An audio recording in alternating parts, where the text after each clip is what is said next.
Thank you. Welcome, and thank you for coming out tonight.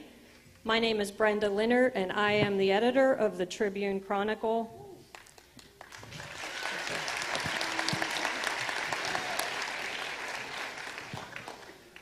We are so pleased to be able to present this event tonight for you, our local voters, and our loyal readers. First, I want to thank Congressman Tim Ryan and his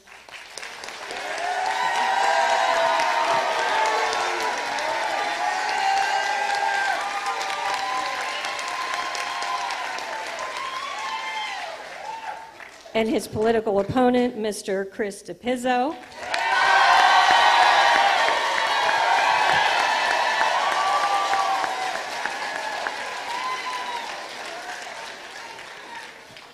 For their participation this evening, and even more importantly, for agreeing to allow us to host it right here in Trumbull County.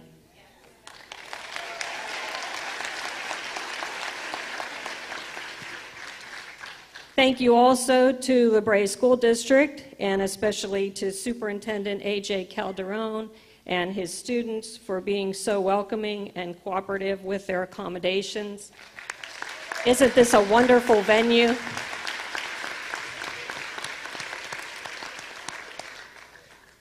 Also, thank you to our first responders, Warren Township Police, for providing security for us tonight and for what you do every day.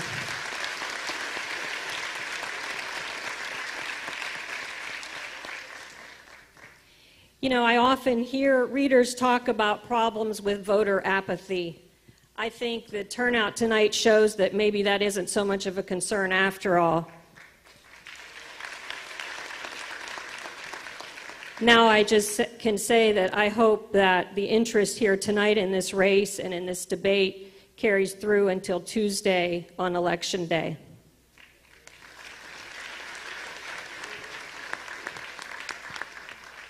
So I'd like to take a few minutes just to introduce a few people from the Tribune-Chronicle who have been very instrumental in helping to coordinate this event. We have the Tribune-Chronicle regional publisher, Mr. Charles Jarvis. Tribune-Chronicle general manager, Ted Snyder. Our IT manager, Jeff Wilson. And certainly we could never make any event happen without our community events coordinator, Sue Schaefer.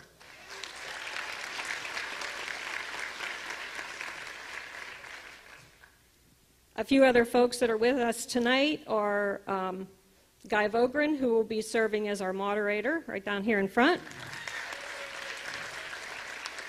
Ron Selak, our official timekeeper. He's also down here in front.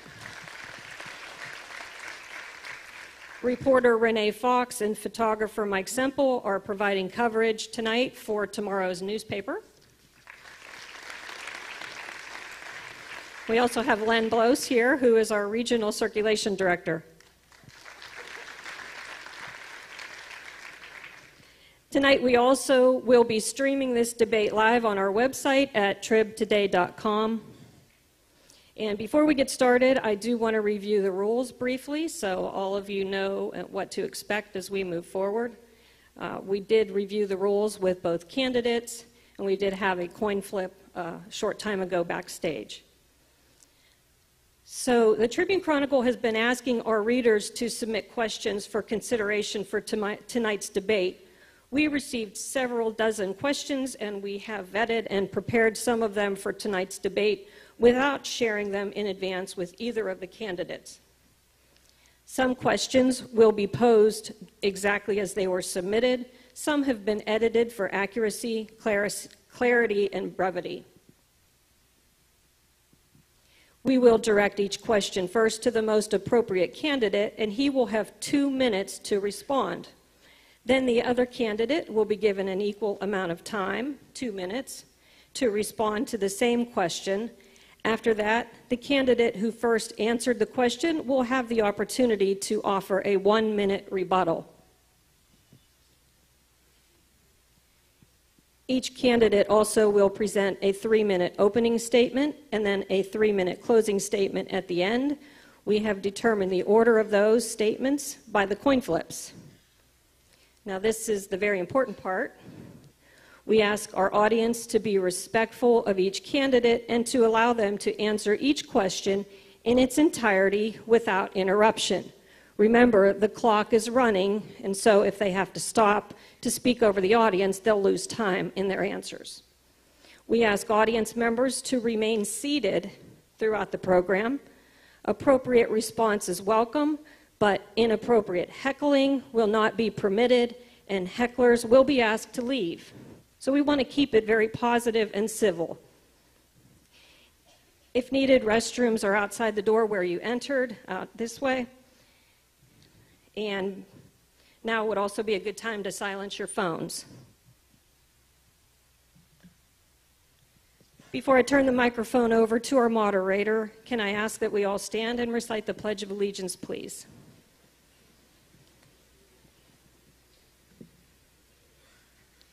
I pledge allegiance to the flag of the United States of America and to the republic for which it stands, one nation, under God, indivisible, with liberty and justice for all. Thank you.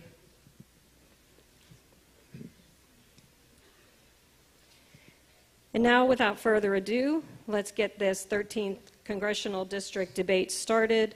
Ladies and gentlemen, I am pleased to introduce to you Congressman Timothy Ryan, the Democratic incumbent from Howland.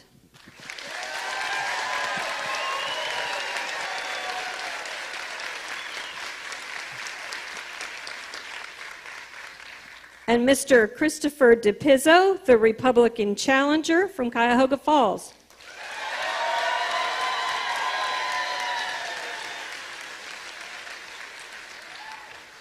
Gentlemen, please shake hands and let's get this thing started.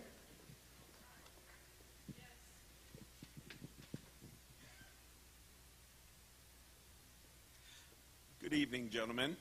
I'm Guy Vogren. We will start tonight with 3-minute opening statements from our candidates.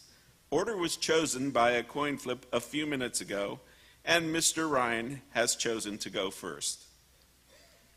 Mr. Ryan, your opening statement, please. Thank you, Guy. Thank you, Brenda. Thank you, Charles Jarvis. Thank you to the Tribune. I know this is not easy to put this together, so thank you. Thank you to Chris DePizzo for agreeing to do this. As most of you know, my name is Tim Ryan. I'm from Niles, Ohio.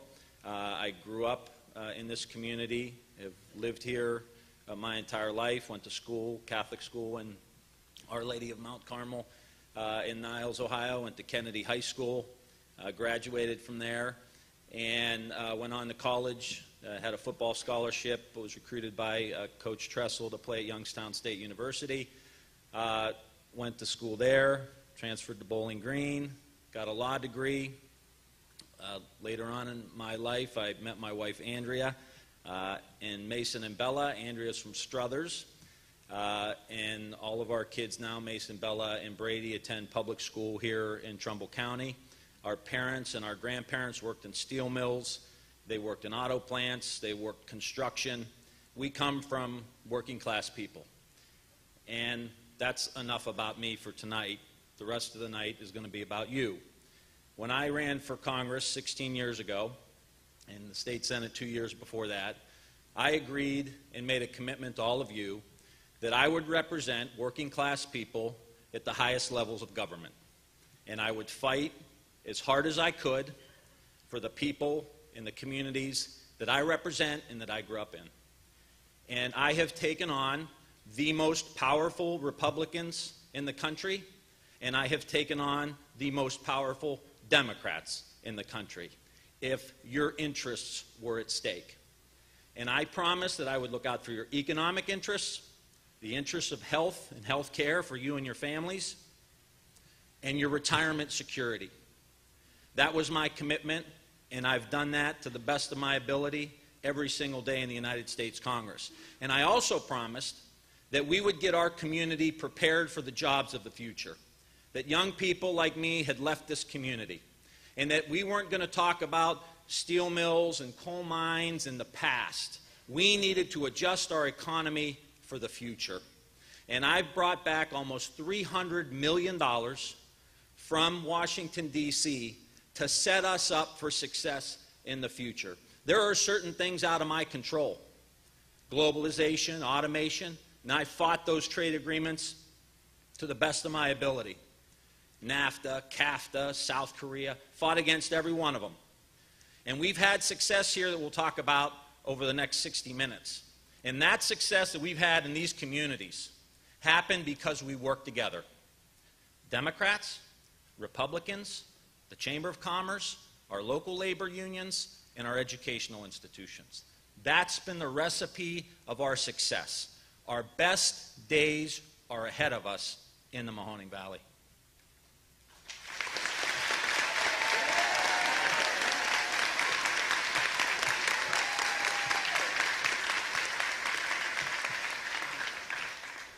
Mr. DePizzo, your opening, please. Thank you. Thank you to the Tribune for setting up this debate. Thank you, Congressman Ryan, for agreeing to join us. Thanks to all of you for coming out this evening, and to those listening and watching at home, thank you. My name is Chris DePizzo. I'm the son of a firefighter and a bank teller from the south side of Youngstown, Ohio. With the help of scholarships, I became the first member of my family to graduate from college. And then again, with scholarships, was able to go to the University of Pennsylvania Law School, pick up a certificate from the Wharton School of Business, and most importantly of all, meet my wife, Kristen. And I began my career working in the kind of jobs where you take a shower when you get home from work, not before you go. And I got lucky. I had a loving family, I worked hard, and I was able to work my way into advising entrepreneurs and businesses around the United States. As much as anyone can, I get it. I understand what businesses need so that they can prosper and grow, and more importantly, what people need so that they can do the same. They need a government that provides for the opportunity of a good-paying job. And they need a congressman who represents them and their communities. You know, you may not believe it, but change is coming here. I've seen it. My campaign has seen it. I've seen it in yards across this district. UAW workers and teachers, pipe fitters and nurses with signs supporting our campaign in their yard. I know it every time I'm told by a police officer during lunch, thanks for having our back. When a postal worker slams on the brakes and asks for a photo to put on Facebook. And I know it every time I'm told, I've never voted for a Republican before, you're going to be the first. But it's not about the name next to the letter on the ballot that matters. It's about frustration and opportunity. There's a frustration with being held back, with wanting more. We deserve more. We deserve opportunity for us today and for our children and grandchildren tomorrow. The opportunity of a congressman who represents us and only our interests. That opportunity knows no party. My opponent's record is startlingly clear. He has voted with Nancy Pelosi 95% of the time. Now, he loves to talk about a new Democratic Party. But I don't know what's new about taxing our manufacturing industry into extinction, or making seniors and others pay fees for medical devices they didn't have to 3 or 4 or 5 or 6 years ago. We need to invigorate our local economy. We've lost over 45,000 jobs in the last 16 years, over 2,000 manufacturing jobs since 2017 alone. And that's why my number one priority is the economic development of each and every community in this district. My name is Chris DePizzo, and I'd love to have your support this November. Thank you, and God bless.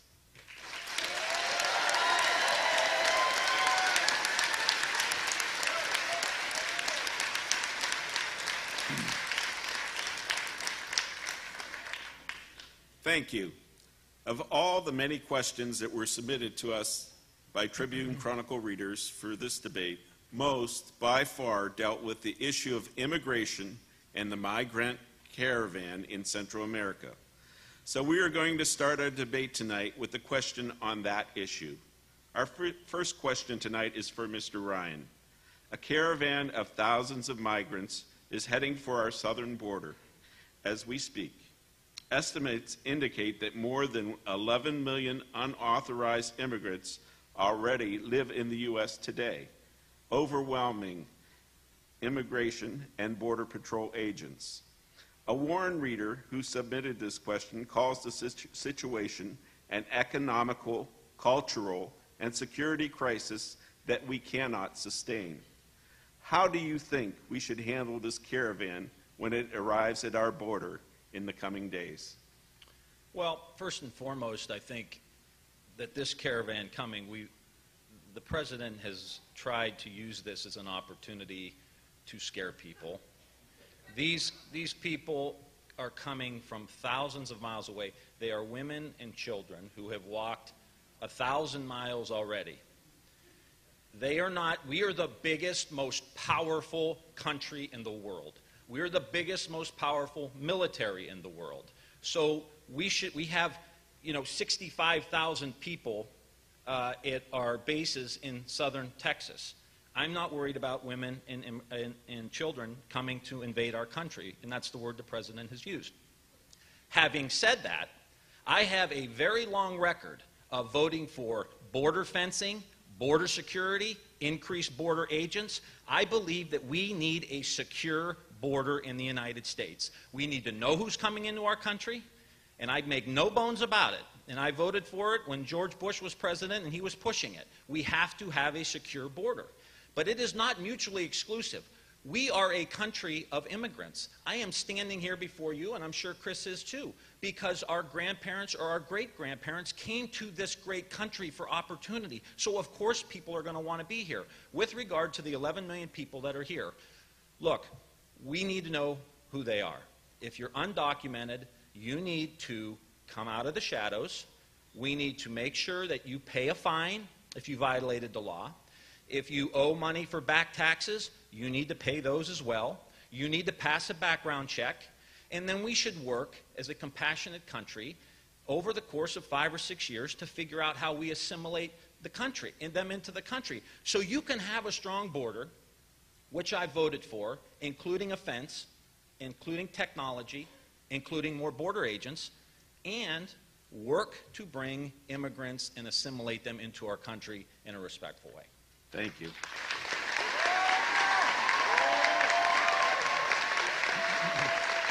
Mr. DePizzo. Mr. DePizzo, 2 minutes for your response. Thank you. What we heard there was the congressman from 5 years ago. Because the congressman from this year voted against Kate's law, which would have increased the penalties for those who have come across the border illegally repeatedly or arrested for felonies. Voted against withholding funds from sanctuary cities. Has pushed against e-check at employers to make sure that those working are here working legally. Would not vote to support immigrations and customs enforcement. And they're not just the guys that are arresting people on TV, they're also the ones that are keeping drugs out of our communities. And it's continuously pushed back on the border wall. And I'm glad that he brought up the fence, right? There were tons of Democrats, including President Obama, who voted for the fence, which was 700 miles of fencing. The wall we're talking about today is 1,000 miles long. But you don't see any Democrats getting on board there. So we can see what's happened to the Democratic Party. Look, we are a nation of immigrants. I agree with the congressman. I wouldn't be here if not for orderly and legal immigration. And the problem is this. Too few people in Washington are willing to reach across the aisle and discuss a compromise in immigration. In fact, members of my own party who tried to do that were almost thrown out of office. Look, we need immigration. We need legal and orderly immigration.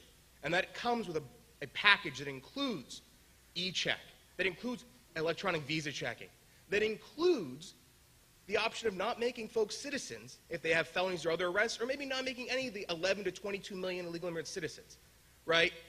But the conversation has changed into, if you don't say yes to everything, you're a racist or a bigot. That's not the way it is. Look, we understand in this valley more than anywhere else how important immigration is. But that doesn't mean that we're going to throw our laws and norms out the window. So look, the caravan that's coming, the president has deployed 5,000 troops, up to 15,000 eventually, and they'll be processed just like any other immigrants. We're a nation of laws and rules, and we'll continue to abide by those. Thank you.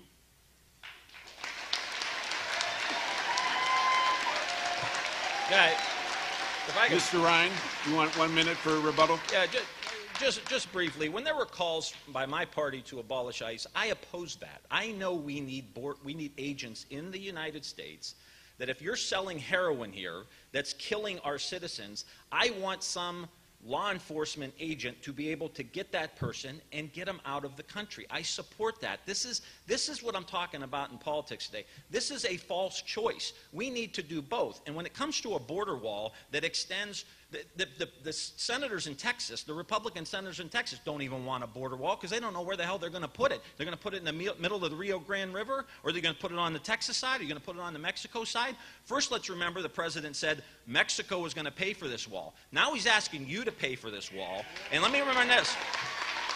90% of the drugs that come into this country come in through ports of entry. That's where our focus should be. And I would rather this country spend 30 or 40 or 50 billion dollars instead on a crazy wall. We're spending that on infrastructure, building roads and bridges in Warren, Ohio, instead of down there.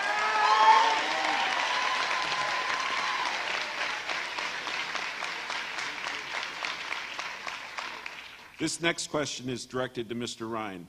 A practicing pharmacist for 40 years submitted this question. He said he is taken aback by your support for the legalization and decriminalization of recreational marijuana, which often is called a gateway drug that leads to abuse of other drugs.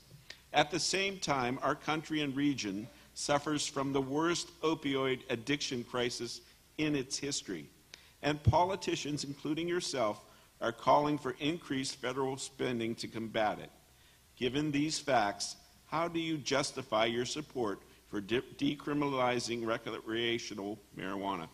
I would say that this pharmacist actually made the case for why I think it's something that we need to do. I've sat on the Addiction Treatment and Recovery Caucus for the last 6 years. I've led the charge against opiates. I've led the charge for more funding for opiates. And I did not come to this decision easily. But I will explain to all of you this.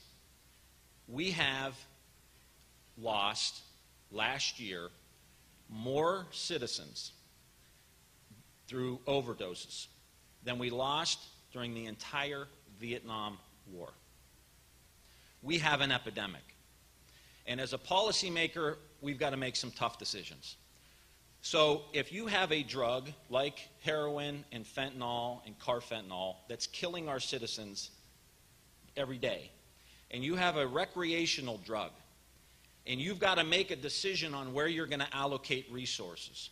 Marijuana crimes cost us $7 billion a year. And my position is, why are we gumming up the criminal justice system for a recreational drug? Why can't we legalize it, tax it, and use the $7 billion we're spending on it now to help prevent, invest in law enforcement, and do treatment for the drug that's actually killing our citizens? We don't have the money to do both.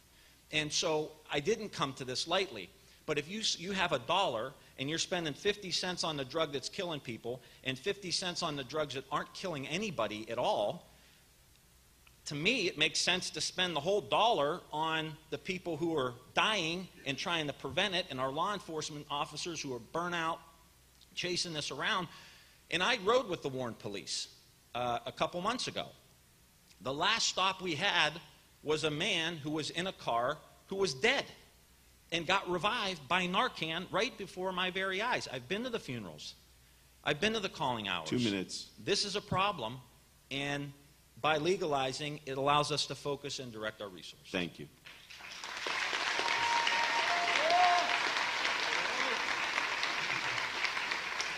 Mr. DePizzo, you have 2 minutes to respond. Thank you. Look, this is one of those situations where there's a perfect bipartisan option sitting in the House of Representatives, one that has Republicans and Democrats from across the country on board. And that's the States Act. And what it tries to do is get the money out of the dark from states like Colorado or districts like Washington, D.C. that have legal recreational marijuana, to allow further testing, to allow folks to go meet with law enforcement in Colorado and recognize the problems they're facing. Too often, the choice that gets you in the newspaper, the soundbite that's sexy, that attracts the voters in Iowa and New Hampshire at the college campuses, isn't necessarily the right decision. I would say right now, right here, we do not have the research available to us to make that determination, to fully legalize from the federal level. And so that's why I don't support that. You know, we have 50 great incubators out there in the states, and various states have made various decisions on marijuana. I think that they should be able to operate independently and do that, and that's why I believe in the States Act. So, you know, I can't more strongly disagree with jumping into something headlong and then using basically fear-mongering over the opioid epidemic to get you to come on board. We all agree that opioids are serious. In fact, talk about bringing people together in not great circumstances. You have Senator Brown and Senator Portman from Ohio who came together to push through a giant opioid and addiction recovery bill recently, one that authorizes more money for mental health, one that provides new Medicaid and Medicare rules. So there are bipartisan solutions in Congress. They just don't get you a Time magazine story. Thank you. Mr. Ryan, do you have a 1-minute rebuttal? Yeah, I love how Chris gets inside my head and tells me why I do things. It's nice, but it's not true. I've been working on these issues for a long time, and as I said, if you're focused on these policy questions, I sit on the Appropriations Committee. I see the money going in and out. It doesn't make any sense for us to continue down this road. We have to focus on the issues. I'm trying to make a political statement. This is this opiate epidemic. As I said, I've been to the funerals. I've been to the calling hours. Every family in our community has been touched by these kids or middle-aged people getting hooked and dying. And for most of these that we experience, it doesn't make any sense. That needs to be our focus. You could disagree. I'm not happy about it. I'm not saying we need to tell our kids to go out and smoke marijuana any more than we tell them out to go drink. It should be regulated like alcohol. You don't show up at work drunk, you can't show up at work high. You can't drive a car drunk, you can't drive a car high. Thank you. It can be well regulated.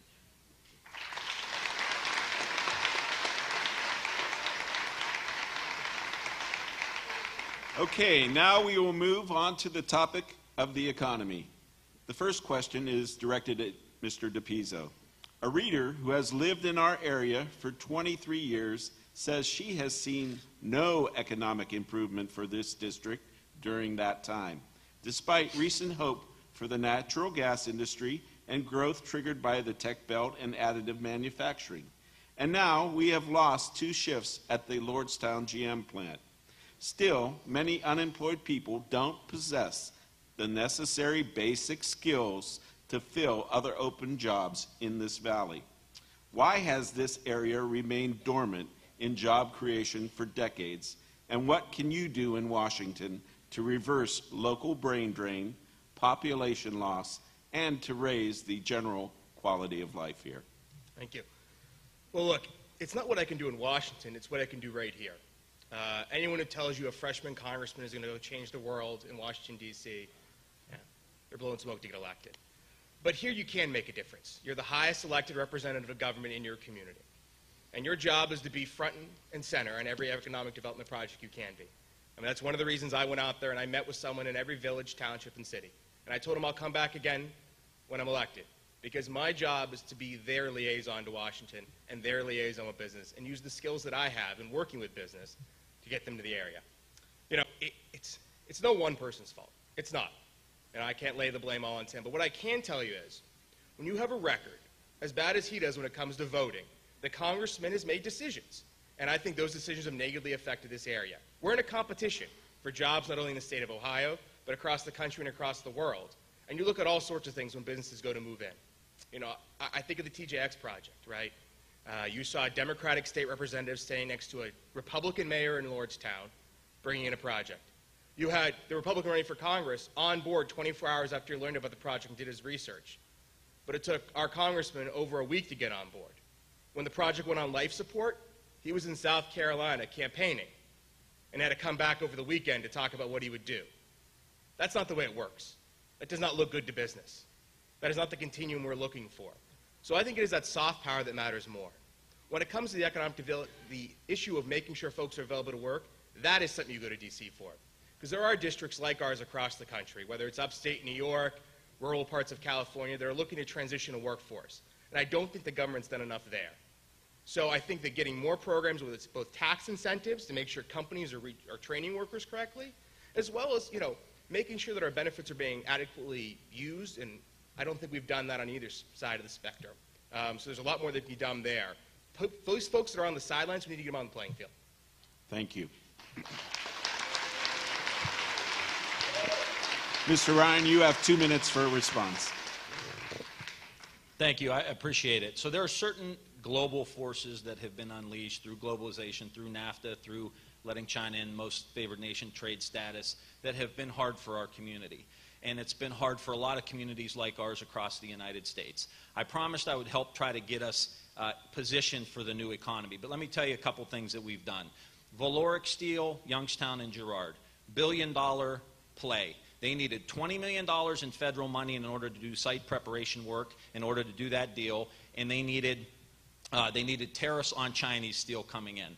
I brought back the $20 million so that we could do the site prep work, and that $1 billion of investment came, and it put our building trades folks to work for about 18 months. There's a $1 billion steel mill in Lordstown, and I work closely with Republican Arno Hill on that $1 billion natural gas plant. There's another $1 billion natural gas plant coming.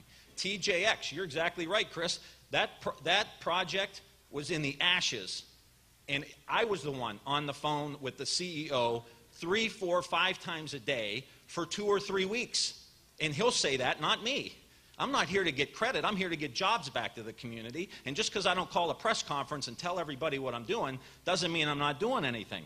And we continue down the process of putting the new economy together. I brought back $300 million to help do this. Let me tell you 2 quick projects. One's in downtown Warren, the Warren Tech Belt Energy Incubator. I got almost $2.5 million, and then recently we got some new equipment. It's right in downtown Warren. There are 13 companies there. One of them just moved in from New Mexico. It's no magic wand. This is blocking and tackling over time. 13 new companies in there, only energy incubator in the state of Ohio, doing business with 85 incubators around the state. Go down to Youngstown. Advanced additive manufacturing. I brought back $120 million.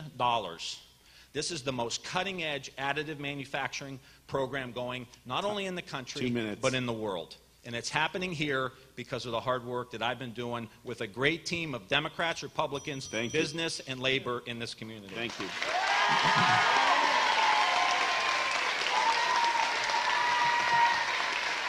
Mr. DePizzo, 1 minute. Thank you. Where to start? So we'll begin with Valoric Star. Yes.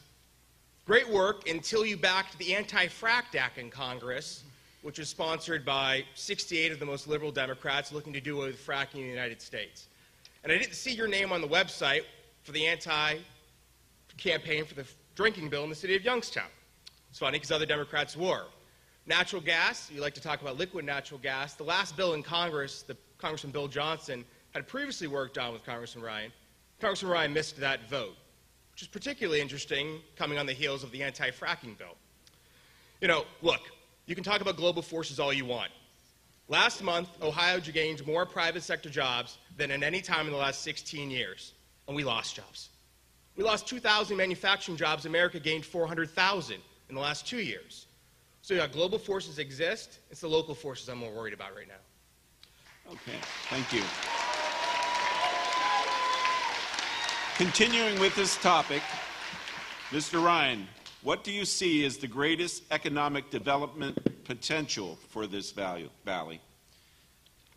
We have, when I first got in, my goal, because our families worked in steel and worked in auto, my goal was how do we diversify the economy? I mean, we got crushed because we were all in on steel.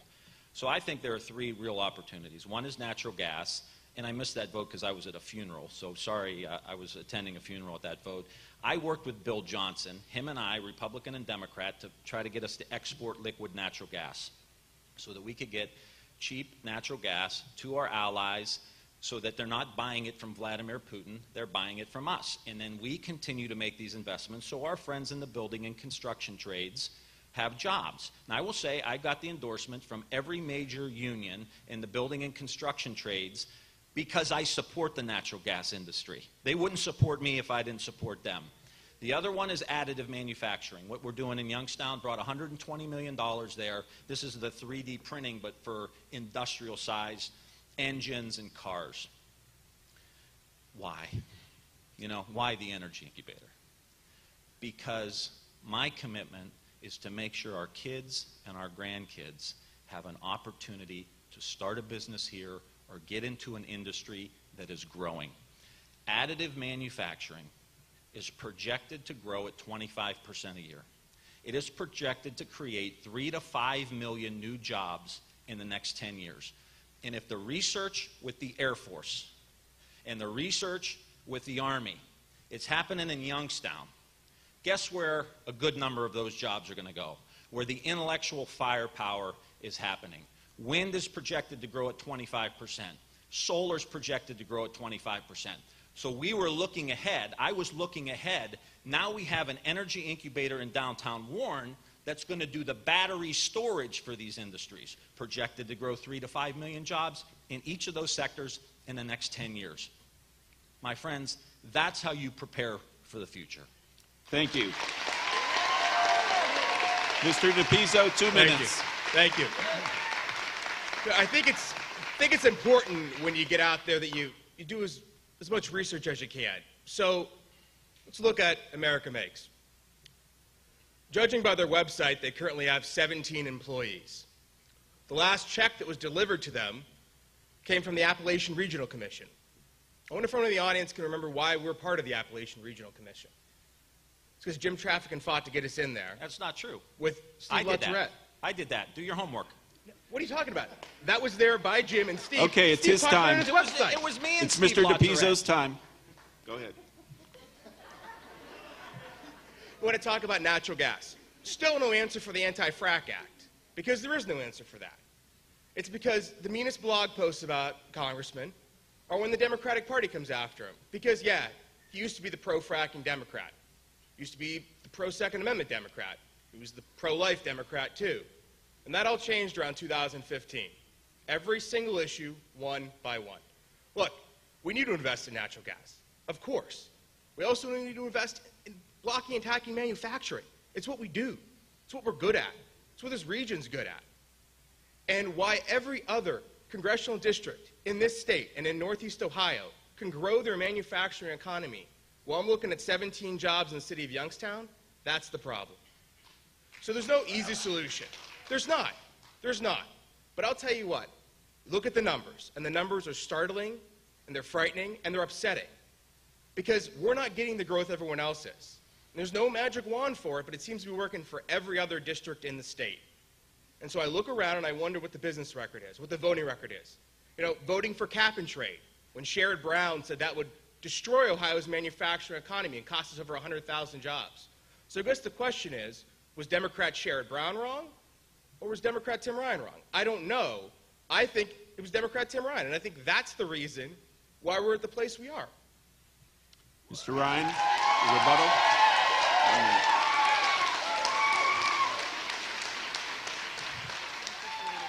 Yeah, I just checked my watch. We've been here 40 minutes, and Chris hasn't said one thing that he's going to do for the future of the community. Okay?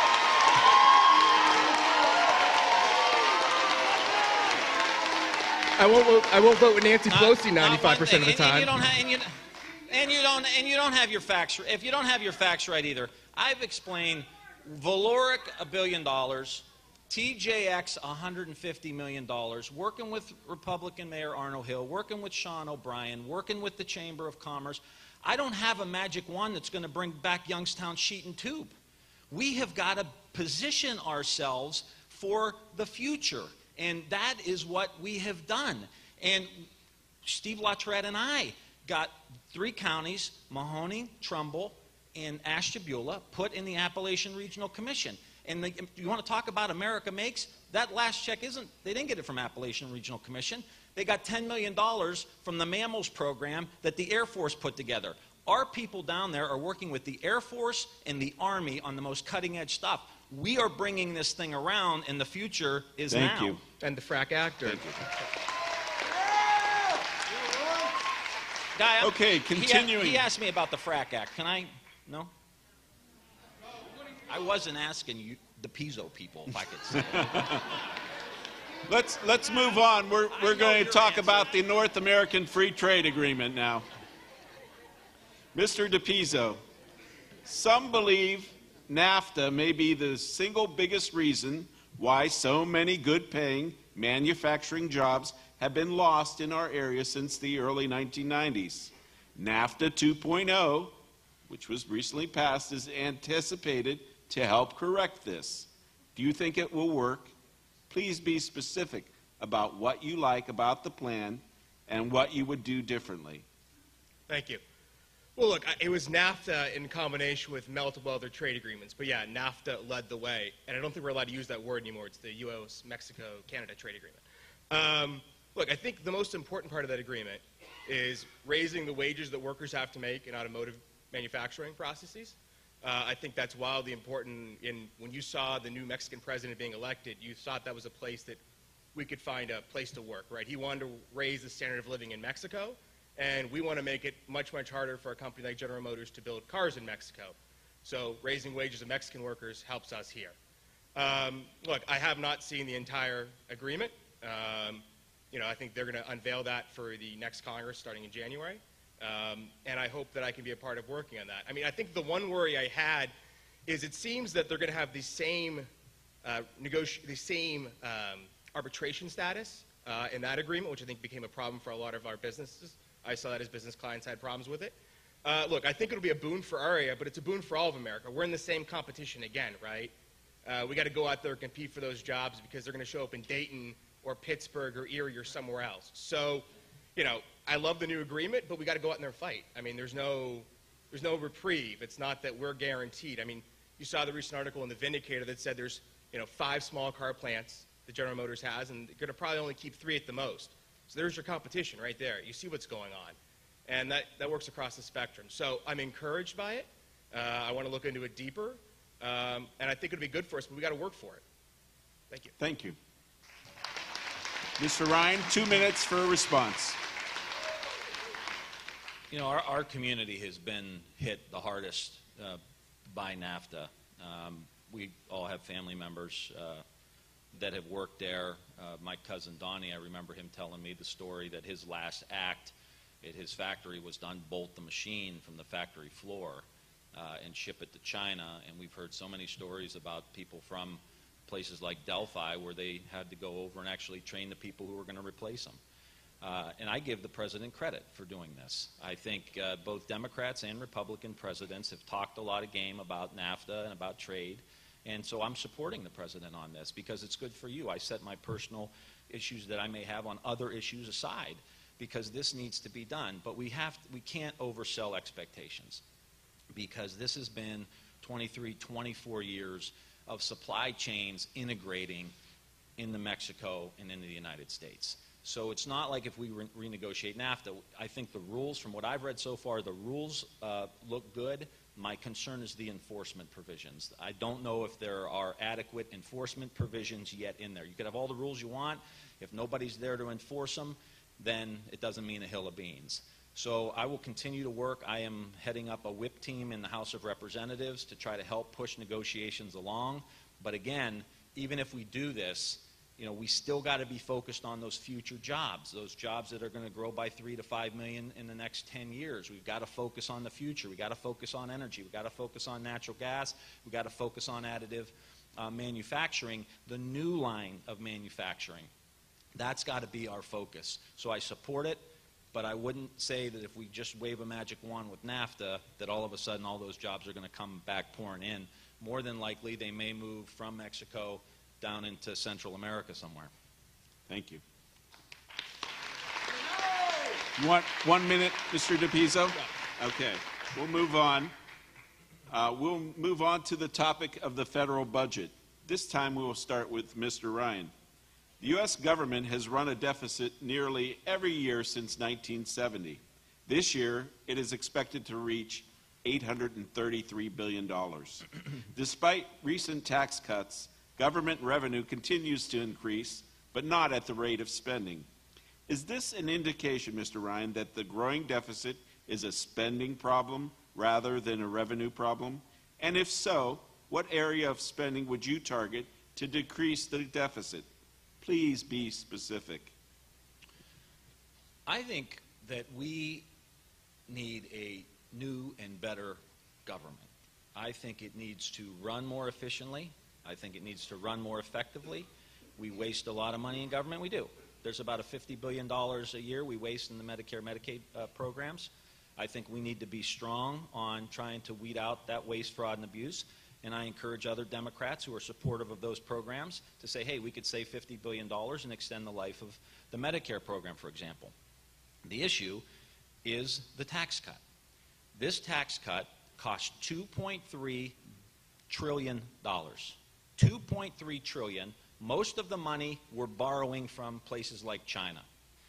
83% of it goes to the wealthiest 1% of the people in the country, okay? And 83% of it goes to the wealthiest 1% of the people in the country.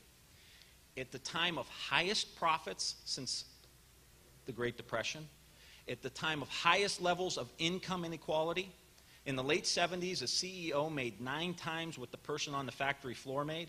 Today, they make 350 times. And we were told that this tax cut was going to allow the companies to reinvest back in the factories and pay workers more and all the rest. We will have now, by the end of the year, companies that spent $1 trillion buying back their own stock, okay? So what happens when all this money is going to buy your own stock? Price of the stock goes up. Guess what the CEOs of these big companies have been doing? Selling their stock. Go to the Wall Street Journal. One sold for $40 million. One sold for $50 million. One sold for $20 million. This was a scam. And then this is the question we get, Guy. So where are we going to cut the programs for health, education, and investments into the technologies I'm talking about this country, and defense, quite frankly? We're falling behind on the defense. This tax cut, if anybody explained it to somebody from the Mahoning Valley, they'd say this is the biggest scam I've ever seen in my life. Thank you. Mr. DePizzo, 2 minutes to respond. Thank you. Thank you. He thinks we need a new government. I think we need a new congressman. No. No, look. I will say this about the tax cuts. 2 important parts of the tax cuts. One, I agreed with the congressman. You know, he got on TV and said that we needed a 15% corporate tax rate. Thought that was a little low. We got 23 in the bill, and I think that's good. Look, our companies could not compete internationally with the way the tax code was set up. And I've said that while I didn't love the tax cut, I would have voted for it. I think the next time we go into the tax code, it has to be to make sure those middle-class tax cuts are permanent, and that we do close the loopholes. There's still too many loopholes in the tax code for corporations and individuals alike. But those tax cuts got us double GDP growth from where it was at the end of 2016, right? Look, it is a spending problem. It's always going to be a spending problem. There's no new internet tomorrow morning, sadly. That's the last time I got out of a debt bubble, was looking to the online tech boom. And that's not, we can't pray for that. We can't believe that's going to be there. We hope it comes, right? So you hear things like zero-based budgeting, right? Making sure that every dollar is efficiently and effectively used in every single government agency, and taking that time. You know, the amount of agencies that haven't had audits done. I mean, if you were running a private company that way, if you were running a town that way here in the state of Ohio, that'd be criminal, right? We'd have Dave Yost come up and arrest you, as we've seen in the Valley, right? So we do need to take a better, we need to take a better accord of what we're spending money on, and we haven't done that in a very, very long time. So that's not to say your favorite program's going away. What that's saying is we need to do a better job of looking where our money's going, right? So it's looking at committees like Ways and Means and Appropriations, saying, hey, where is this going? And what can we do, and who can we work with in Congress to make sure we're seeing that it's being used effectively? We haven't done that. To throw it on the tax cut is just the next piece of blue meat, I guess you'd say, to get people to show up, right? I mean, it's not the tax cut, guys. The tax cut's got us the growth. The tax cut us the 400,000 new manufacturing jobs. Just because we haven't seen them, it's not the fault of the tax cut. Thank you. Mr. Ryan, you want your minute?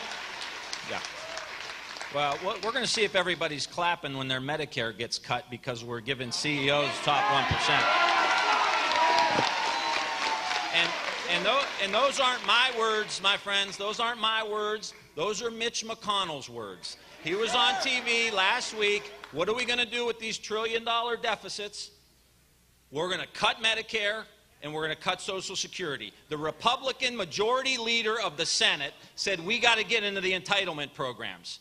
Now, give me a break. I'm not saying we got to bash rich people. I'm not into that. I understand that we need people who are making a profit, investing in our communities, hiring the building and construction trade people, hiring our workers, paying them a good wage. I get it.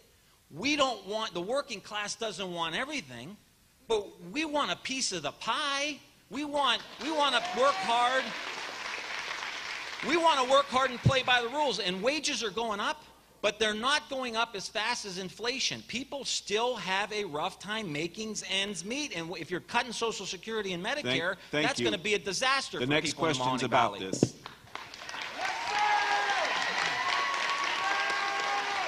Mr. DePizzo, there has been much talk recently about the cuts to Medicare and Social Security. Please explain your thoughts on this issue, and if you suggest cuts, how would you go about implementing them?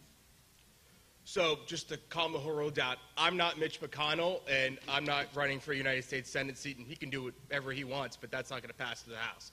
So look, I can say this. We're not cutting Social Security. We're not cutting Medicare for those that are depending on it today or those that are looking into it 5, 10, 15 years down the road, right? That's not something we do, right? We protect those who've invested, and we've made a commitment to those people.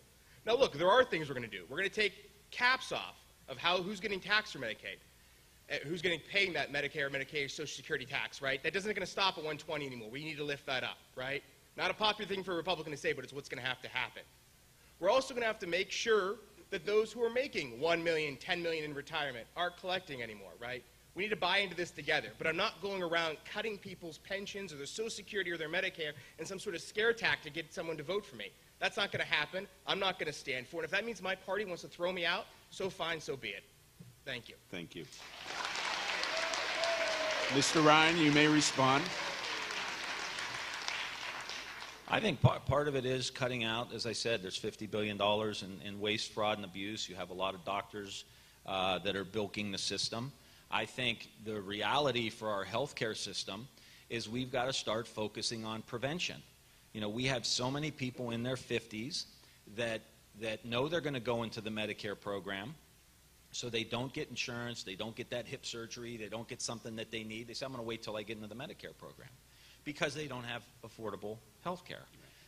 By covering everybody in the country, in the wealthiest country on God's green earth, you will then have people that will have opportunities to have preventative care. At the end of the day, because when we passed the Affordable Care Act, we saw that when we put everybody in the tent, like an insurance program that it is, when you put everybody in the tent, we were saving $1 trillion on health care costs, because you're able to get people in a preventative way. To me, that's the way to do it. And as far as Social Security is concerned, I think it's important. I quite frankly think we need to expand Social Security. We have too many of our seniors that continue to live in poverty, continue to struggle to make ends meet. And I think we can find a way of paying for it. You can say, keep the level where it is, and then when people are making $400 or $500, you put the Social Security tax back on. That would generate a heck of a lot of revenue. But we've got to get the revenue from where the income is. And the income is coming and going to a very concentrated group of people in the country. 96% of income growth, 96% over the last 30 years has went to the top 10% of the people in the country. That is a broken economic system, and we have got to fix it. We cannot keep going on like this. 51% of our kids that go to public schools live in poverty. This is a broken system. And these two programs, Medicare, Medicaid, and Social Security, are there to make sure at least people who worked hard and played by the rules for 30 years don't end up living in poverty in their retired years. Mr. DePizzo, you want your minute? Yeah, you know, sometimes you don't realize you're running against a 16-year incumbent who was in the majority for 2 of those years and could have passed whatever his party could have came up with.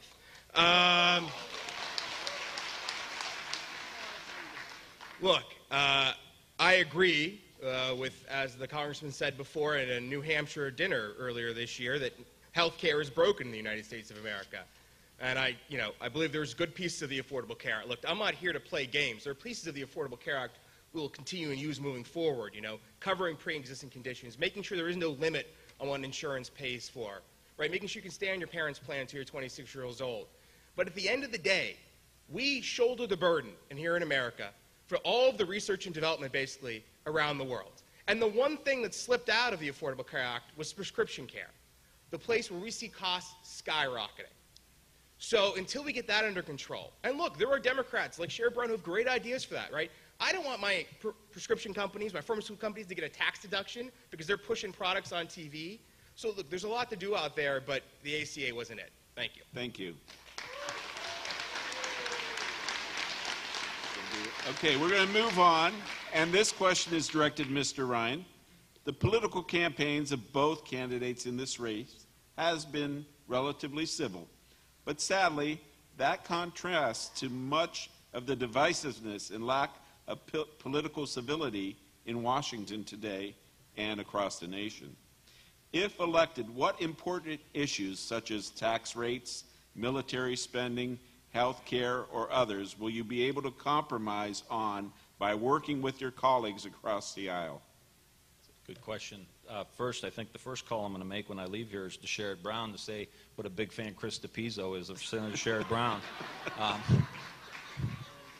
10% of the time. I think only when it benefits you, right? Oh, I was nice. Come on. Let me just say that I have been recognized as the most bipartisan congressman in Ohio.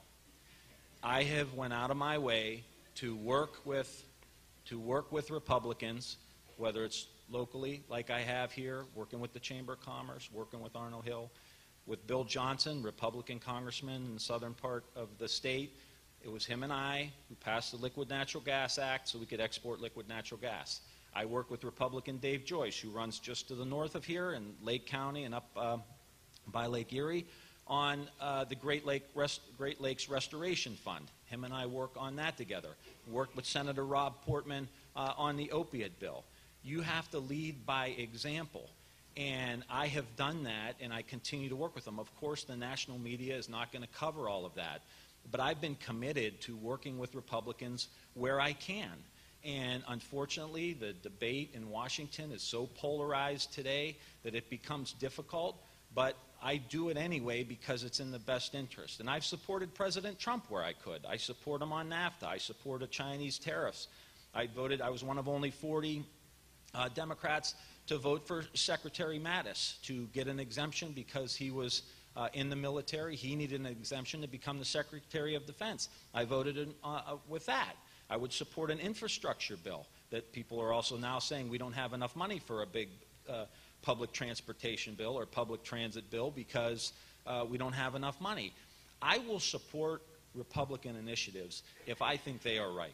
I've taken on powerful Democrats. I've taken on powerful Republicans. I will do what's in the best interest of my constituents, and I try to provide some leadership with that regard. Thank you. Mr. DePizzo, 2 minutes on where can you compromise? Look, I don't have a career as a politician. I can just tell you that in my working career, I never asked somebody what their political affiliation was. I merged a nonprofit of two of the largest minority bar associations in the country, and they never knew I was a Republican. It didn't matter to get the job done. And I understand in Washington it's different, right?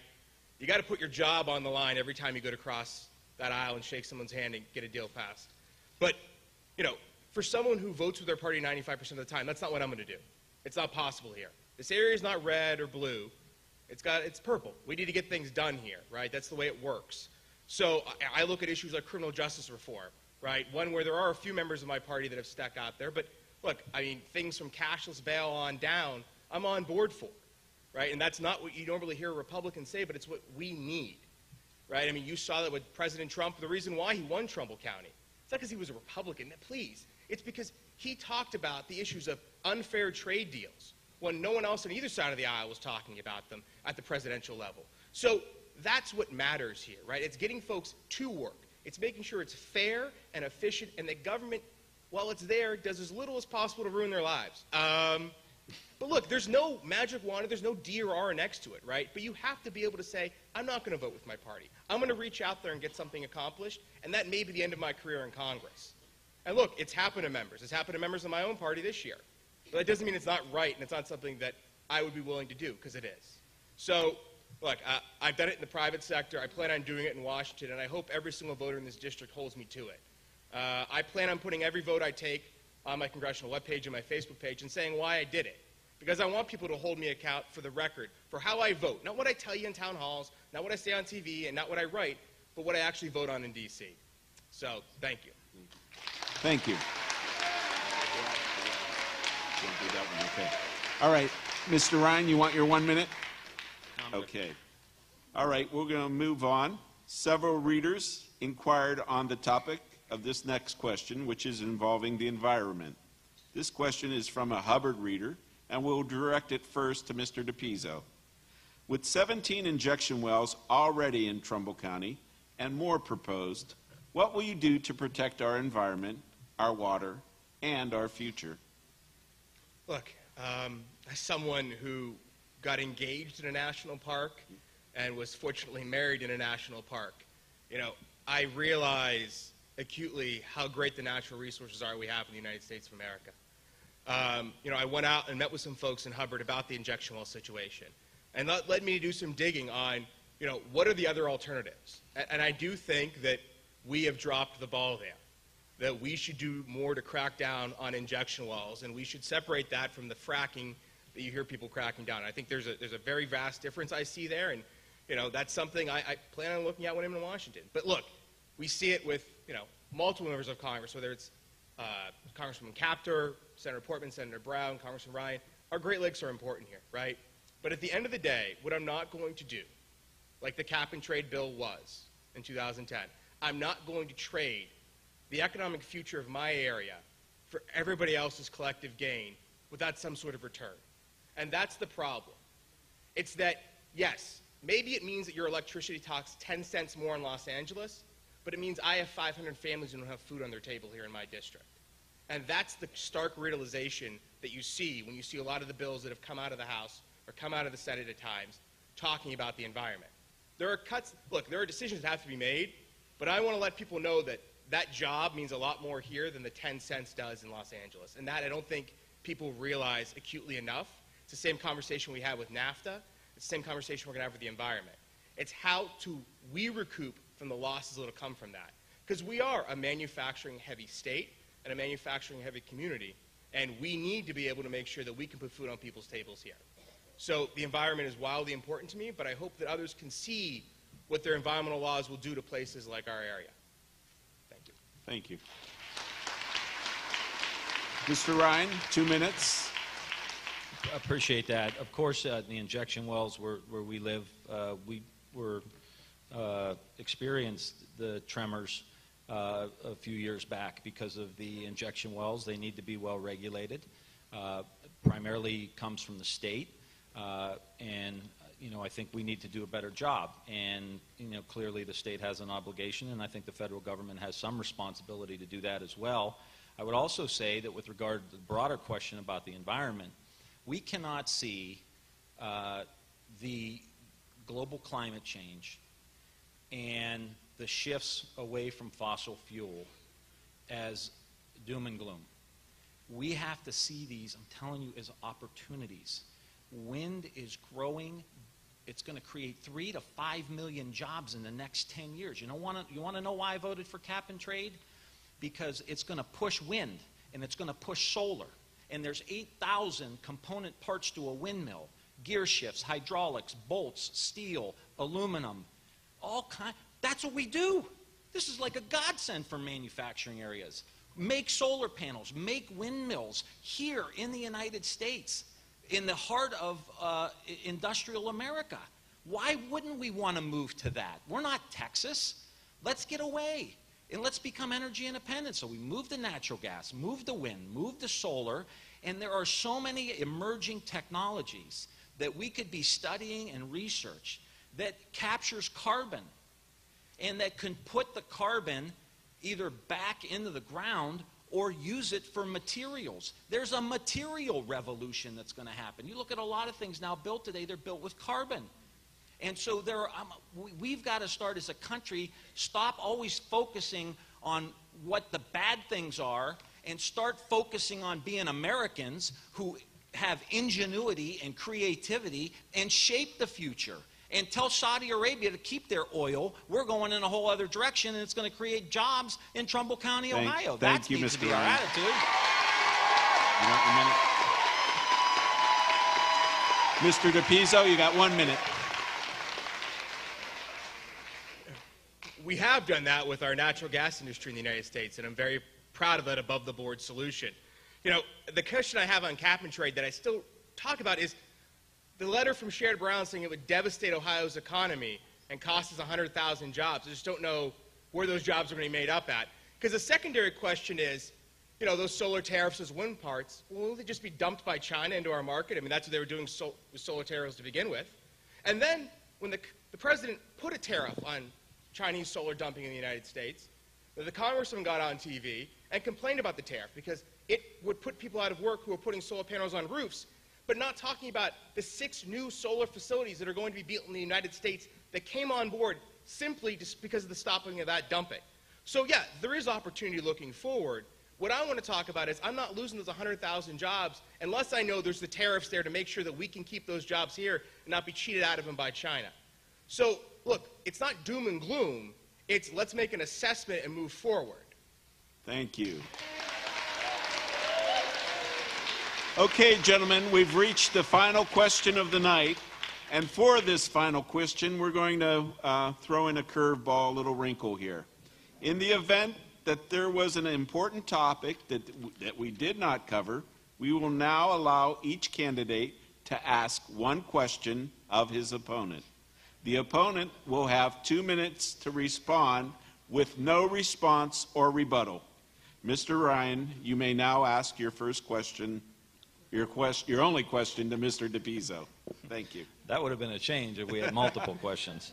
I have a very pressing question that I think the people of our community need Chris DePizzo to answer, that he has not answered throughout this campaign. You've been running since last November, and I think the people of this community want to know where you stand, Browns or Steelers? Wow. Well, first, I'm glad he's been paying attention since last November. That's pretty good. I'm a Republican running in the Mahoning Valley, so you know I'm a lovable loser. No, I'm a Browns fan. I grew up a Browns fan. I dealt with that.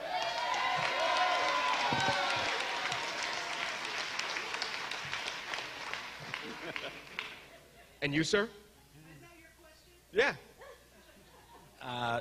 I have the emotional wounds of a Browns fan. And to make matters worse, our son and daughter are Steelers fans. So and it's daily abuse. And I lost $5 to their friend Giorgio last week. Okay, so can't do that, Giorgio. All right, thank you. You did ask his question back. Okay, so it's time for our closing statements now. This concludes. We will now hear closing statements, also chosen by the coin flip prior to tonight's event. Mr. Ryan, you were chosen to go first, and you have 3 minutes. Thank you so much. I think we saw here tonight that the last 16 years that I've had a plan for this community, and every single year, every single appropriation cycle, we've been executing that plan. Whether it's Camp Ravenna, where we got $20 million to build that out, it is now Camp Garfield, state-of-the-art training facility for the men and women in our National Guard right over in Portage County. $28 million for the Youngstown Air Reserve Station. And we're going to continue to use my position on the Appropriations Committee and the Defense Appropriations Committee to keep investing in that, especially yours, which has over $100 million economic impact. I don't have control over everything. I wish I did. I wish I could go. I've called Mary Barra at General Motors. She's screening my calls at this point, okay? Because that is an important facility for us, okay? But what I have control over, I've delivered on. We brought almost $300 million in research, Youngstown State, Kent, Akron. I've worked in a bipartisan way, even in this environment, working with Bill Johnson, working with Dave Joyce, working with our local officials, working with our state officials. That's my responsibility. And I will tell you something. I have never been more optimistic about the opportunities that young people will have in this community than I have right now. I see what's happening at America Makes. It is the most transformational industry across healthcare, energy, manufacturing. I see what's happening with these 13 energy companies that are at T-Bike in downtown Warren. And we also wanted to create the quality of life, and this is the final piece. I brought back $2.5 million for the Packard Music Hall, $500,000 for the Riverwalk, $500,000 for the amphitheater in downtown Warren, $300,000 for the Kinsman House, and put the energy incubator right downtown, because you want the technology and the tech jobs. But if you don't have the quality of life for the young tech worker, we're not going to draw the best talent. And like I said, we just had a company move in here from New Mexico. And I don't know if I'm more excited about that or more excited about the kid from Niles, Ohio, who's now in the tech belt incubator. We work with the building and construction trades. Their halls are empty. They're empty because of what's happening in the natural gas industry. What I've had control over, I've delivered on. And I don't always call the TV, I don't always call the newspaper and tell people what I'm doing. But I got a great staff that works every single day for you.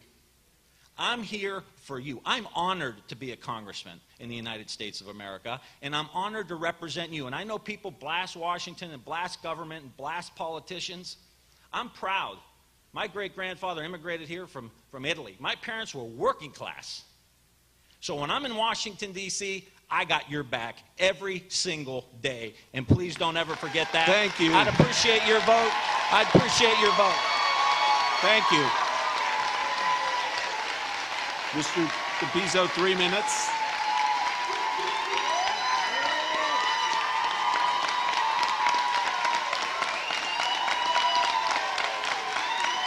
Mr. DePizzo.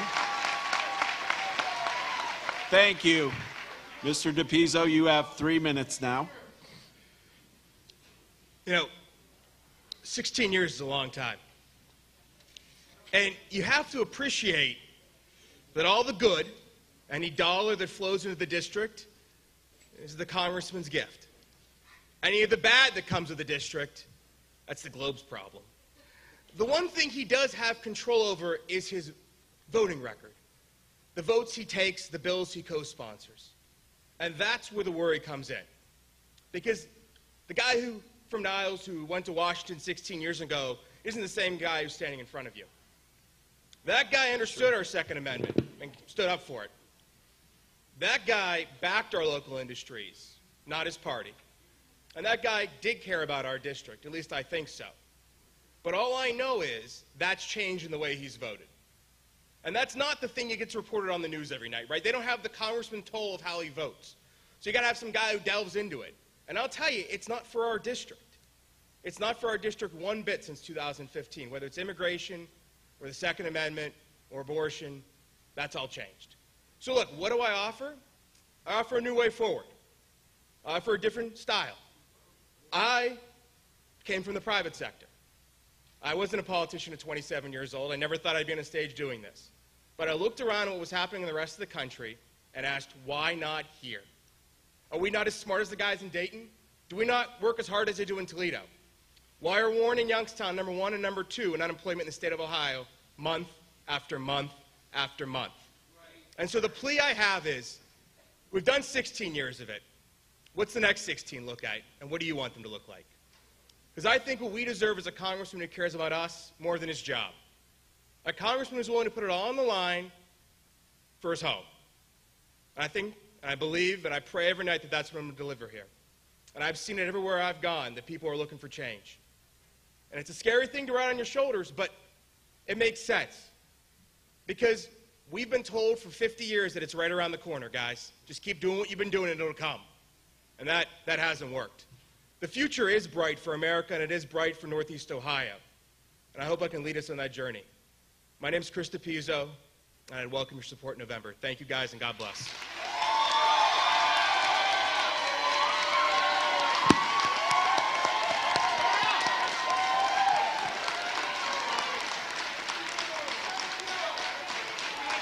Thank you, Congressman Ryan.